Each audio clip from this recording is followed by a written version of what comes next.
नमस्कार, पल्लवीज मराठी किचनमध्ये तुमचं खूप खूप स्वागत आहे. आज आपण पाहूयात हाताला चटके न बसणारे मस्त खुसखुशीत तिळाचे लाडू कसे बनवायचे. पद्धत वेगळी आहे पण अतिशय सोपी आहे. अगदी झटपट हे लाडू बनतात. शिवाय 1 ते 1.5 महिना आपण यांना स्टोअर करून ठेवू शकतो. हे लाडू बांधताना गुळाचा हाताला अजिबात चटका बसणार नाही. त्यासाठीच थोड्याशा वेगळ्या पद्धतीने हे लाडू आज आपण बनवणार आहे. अतिशय खुसखुशीत आणि दाणेदार बनतात. लहान मुले सुद्धा खूप आवडीने खातात. तर चला तर मग रेसिपीला सुरुवात करूया. तर त्यासाठी आपल्याला लागणार आहे तीळ आणि शेंगदाणे. कोणत्याही प्रकारचे तीळ वापरू शकता. तर 1 कप इथे मी तीळ घेतलेले आहेत. घरातल्या कोणत्याही एका वाटीने सगळं साहित्य मोजून घेऊ शकता. तर हे पहा, 1 वाटी भरून इथे मी तीळ घेतलेले आहेत. आता त्याच वाटीने फक्त पाव वाटी आपल्याला शेंगदाणे लागणार आहेत.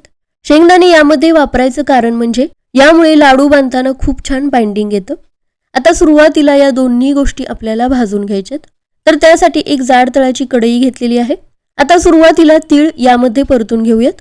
तीळ भाजण्यासाठी जास्त वेळ लागत नाही. सतत हलवत मंद आचेवरच हे परतून घ्यायचे. शक्यतो जाड तळाची कढई वापरायची म्हणजे तीळ करपत नाहीत. थोडे जरी करपले ना तर लाडूची चव बिघडू शकते. तर हे पहा, 3 ते 4 मिनिटे हे परतून घेतले. हलकासा रंग बदललेला आहे आणि कढईमध्ये हे तीळ आता उडायला सुरुवात झालेली आहे. लगेचच एखाद्या ताटामध्ये काढून घ्यायचे. आता त्याच कढईमध्ये शेंगदाणे सुद्धा भाजून घेऊयात. शेंगदाणे सुद्धा मस्त खरपूस भाजून घ्यायचेत. मंद आचेवरच सतत हलवत शेंगदाणे भाजून घ्यायचे. यामुळे लाडूला मस्त खमंग फ्लेवर येतो आणि महत्त्वाचं म्हणजे लाडू खूप दिवस टिकतात, वास येत नाही. तर शेंगदाण्याचं जे साल आहे ना ते वेगळं व्हायला सुरुवात झाली ना तर समजायचं की आपले शेंगदाणे मस्त खरपूस भाजलेत. हे पहा, एका ताटामध्ये काढून घेतले. थंड करून घेऊयात. आता हे लाडू बनवण्यासाठी साधाच गुळ वापरायचा, चिक्कीचा गुळ वापरायचा नाही. तर इथे मी मऊ आणि गडद रंगाचा गुळ वापरलेला आहे. गुळ कोणत्याही रंगाचा वापरू शकता, फक्त मऊ असावा. आपल्याला हा बारीक खिसून तरी घ्यायचा आहे किंवा सुरीने बारीक चिरून तरी घ्यायचा आहे. म्हणजे गुळ विरघळायला सुद्धा कमी वेळ लागतो, पाक अगदी पटकन बनतो. तर हे पहा, ज्या वाटीने तीळ घेतलेले होते त्याच वाटीमध्ये गुळ काढून घेतला. आता गुळाचं प्रमाण थोडंसं काळजीपूर्वक आपल्याला घ्यायचं आहे. तर हे पहा, त्याच वाटीने 1 वाटी गुळ काढून घेतला. आता आपण यामध्ये शेंगदाणे सुद्धा ऍड करणार आहे. त्यामुळे आणखी पाऊण वाटी आपल्याला गुळ लागणार आहे. तर एकूण आपल्याला 1 वाटी आणि त्याच वाटीने पाऊण वाटी गुळ लागणार आहे. गुळाची तयारी झाली. शेंगदाणे सुद्धा आता थंड झालेले आहेत. आता हवं तर याची साल काढून घेऊ शकता. शेंगदाणे थोडेसेच आहेत, मी साल काढून घेतलेली नाही. मिक्सरला पल्स मोडवरती 2 ते 3 वेळा फक्त फिरवून घेतले. हे पहा, मोठंच याचं कूट बनून तयार आहे. आता पाक करायच्या अगोदर बेकिंग पेपर किंवा तूप लावलेलं ताट तयार ठेवायचं. कारण पाक बनल्यानंतरची प्रोसेस खूप पटापट करायची असते, त्यामुळे ही तयारी करून ठेवायची. आता त्याच जाड तळाच्या कढईमध्ये सगळा गुळ काढून घेतला. 4 चमचे यामध्ये पाणी घेतलं. पाणी थोडंसं जास्त वापरलेलं आहे कारण पाक बनेपर्यंत गुळ आपला करपणार नाही आणि अगदीच जास्त गडद रंग सुद्धा येणार नाही. आता या पाण्यामध्ये गुळ सुरुवातीला विरघळून घेऊयात. तर मीडियम फ्लेमवरती सतत हलवत गुळ चांगला विरघळून घ्यायचा. एकदा गुळ चांगला विरघळला, काही खडे शिल्लक नाही राहिले, त्यानंतर मात्र गॅसची फ्लेम मंद ठेवायची. तर हे पहा, गुळ आता चांगला विरघळलेला आहे. गॅसची फ्लेम कमी केली. आता या स्टेजला यामध्ये 1 ते 1.5 चमचा तूप घालायचं. तुपामुळे लाडूला चव सुद्धा खूप छान येते आणि थोडासा चकाकीपणा वाढतो. तूप ऍड केल्यानंतर व्यवस्थित मिक्स करून घेतलं. पुन्हा 2 ते 3 मिनिटे हे शिजवून घेतलं. तोपर्यंत एखाद्या वाटी किंवा प्लेटमध्ये पाणी तयार ठेवायचं. आता हे पहा, पाकाला उकळी यायला सुरुवात झालेली आहे. लगेचच पाणी घेतलेल्या प्लेटमध्ये 1 ते 2 थेंब या पाकाचे घेतले. प्लेटमधला पाक थोडासा थंड करून घ्यायचा. तोपर्यंत कढईतला पाक हलवत राहायचं. थंड झाल्यानंतर हे पहा, आत्ता फक्त याचा गोळा बनायला सुरुवात झालेली आहे. पाक आपला तयार नाही. पुन्हा 2 मिनिटे हे शिजवून घ्यायचं. लक्षात ठेवा, इथून पुढची सगळी प्रोसेस आपल्याला मंद आचेवरच करायची आहे. 2-2 मिनिटाच्या अंतराने पाक आपल्याला चेक करत राहायचंय. हे पहा, पुन्हा 2 ते 3 थेंब प्लेटमध्ये घेतले. थोडासा थंड करून घ्यायचा. थंड झाल्यानंतर हे पहा, थोडंसं रबरासारखी कन्सिस्टन्सी यायला सुरुवात झालेली आहे. तिळाच्या खुसखुशीत चिक्कीसाठी जसा आपण पाक बनवून घेतो ना तसाच आपल्याला बनवायचा आहे. कारण हे लाडू आपण थोडेसे वेगळ्या पद्धतीने बनवणार आहे. त्यामुळे अजून 2 मिनिटे पाक चांगला शिजवून घेतला. आता पुन्हा पाणी घेतलेल्या प्लेटमध्ये 3 ते 4 थेंब घेतले. थंड करून घ्यायचं. थंड झाल्यानंतर प्लेटमध्ये असा टाकला ना लगेचच याचा आवाज येतो. तर हे पहा, प्लेटमध्ये टाकून सुद्धा चेक करू शकता किंवा हातानेच असे याचे तुकडे व्हायला पाहिजेत. तर पाक आपला तयार आहे. गॅस लगेचच बंद करायचा. आता यामध्ये बेकिंग सोडा घालायची गरज नाही. लगेचच तीळ घालायचे आणि बनवून घेतलेलं शेंगदाण्याचं कूट सुद्धा ऍड करायचं. आता हे सगळं चांगलं मिक्स करून घ्यायचं. आता गॅस पुन्हा चालू करायचा, मंद आचेवर ठेवायचा आणि मंद आचेवरच हे सगळं आपल्याला व्यवस्थित मिक्स करून घ्यायचंय. गॅस जर बंद ठेवला ना तर लगेचच हे मिश्रण घट्ट व्हायला आणि कडक व्हायला सुरुवात होते. मंद आचेवर गॅस ठेवला ना थोडीशी उष्णता मिळते आणि छान मिक्स सुद्धा होतं, सगळ्या गोष्टी एकजीव होतात. सुरुवातीला आपल्याला याची तिळाची चिक्कीच बनवून घ्यायची, त्यामुळे गरम गरम असतानाच हे आपल्याला लाटून घ्यायचे. तर हे पहा, गॅस बंद करून लगेचच हे आता बेकिंग पेपरवरती काढून घेतलं.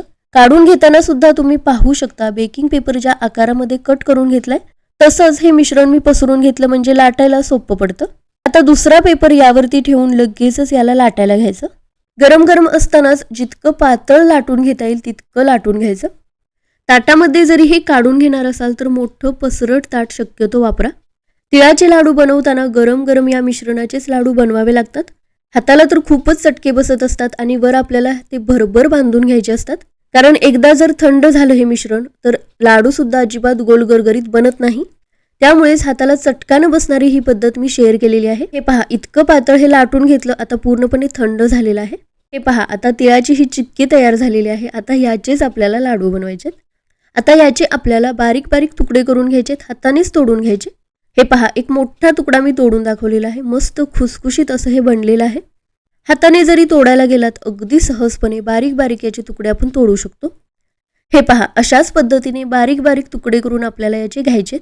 आता या पद्धतीने हे लाडू बनवताना थोडासा जास्त वेळ लागू शकतो, कारण ही स्टेप वाढलेली आहे. याचे तुकडे करून पुन्हा आपल्याला हे बारीक करून घ्यायचे, पण काहीच हरकत नाही. या पद्धतीने हाताला तर अजिबातच चटके बसणार नाहीत. शिवाय लाडू बांधताना सुद्धा काही टेन्शन राहणार नाही. मिश्रण कडक झालं, गोल गरगरीत आकार आला नाही, असं काही होणार नाही. मस्त आपले गोल गरगरीत लाडू बनणार आहेत.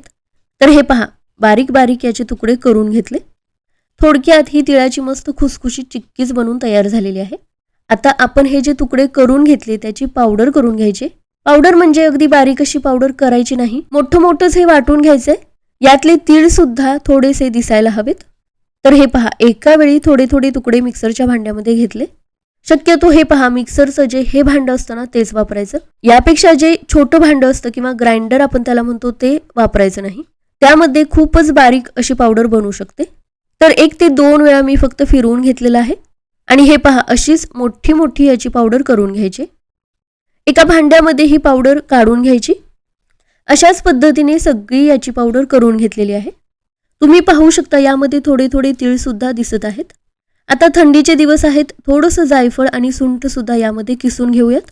या चिक्कीमधून कॅल्शियम तर मिळतेच, शिवाय सर्दी आणि खोकल्यासाठी सुद्धा आपण यामध्ये जायफळ आणि सुंठ घातली. यामुळे हे लाडू चवीला सुद्धा मस्त खमंग लागतील. आवडत असल्यास थोडीशी वेलची पूड सुद्धा ऍड करू शकता. सगळं चांगलं मिक्स करून घेतलं. आता हे पहा, ही पावडर पूर्णपणे कोरडी आहे, याचे लाडू आपल्याला वळता येणार नाहीत. तर त्यासाठी यामध्ये आपल्याला 3 ते 4 चमचे तूप ऍड करायचे. ही पावडर पुन्हा कढईमध्ये परतायची सुद्धा गरज नाही. 3 ते 4 चमचे तूप ऍड केलं ना मस्त याचे लाडू वळले जातात. तूप ऍड केल्यानंतर सगळं चांगलं मिक्स करून घेतलं. गुळाच्या प्रकारानुसार तुपाचं प्रमाण कमी किंवा जास्त सुद्धा लागू शकतं. तर हे पहा, मस्त मिक्स करून घेतलं. आता याची कन्सिस्टन्सी अगदी परफेक्ट आलेली आहे. आता आपण याचे लाडू वळू शकतो. आता निवांत बसून तुम्हाला हवे तेवढ्या आकाराचे लाडू वळून घेऊ शकता. हाताला चटका बसेल किंवा हे मिश्रण कडक होईल असं काही टेन्शनच नाही. छोट्या आकाराचे लाडू हवे असतील तर एकाच हाताने बांधून घेऊ शकतो. हे पहा, एकाच हाताने जरी हे लाडू बांधले तरी सुद्धा मस्त गोल गरगरीत बनतात. तर अशाच पद्धतीने सगळे लाडू बांधून घेऊयात. तुम्हाला हवे तसे हव्या त्या आकाराचे लाडू बांधून घेऊ शकता. पावडर तयार झाल्यानंतर यामध्ये तूप ऍड केलेलं आहे आणि तरी सुद्धा आपले लाडू मस्त खुसखुशीत आणि दाणेदार बनणार आहेत. तर हे पहा, सगळे लाडू बांधून घेतलेले आहेत. अगदी पटापट हे लाडू बांधून होतात, अजिबात वेळ लागत नाही. तर हे पहा, इथे एक लाडू मी तोडून दाखवलेला आहे. हे पहा, आतून सुद्धा मस्त खुसखुशीत झालेला आहे, मस्त दाणेदार दिसत आहे. अजिबात मऊ किंवा चिकट सुद्धा झालेला नाही आणि महत्वाचं म्हणजे कडक सुद्धा झालेला नाही. लहान मुलांपासून वयस्कर लोकांपर्यंत सगळेजण हे लाडू खूप आवडीने खातील. तर हाताला चटका न बसणाऱ्या तिळाच्या लाडूची रेसिपी नक्की बनवून पहा.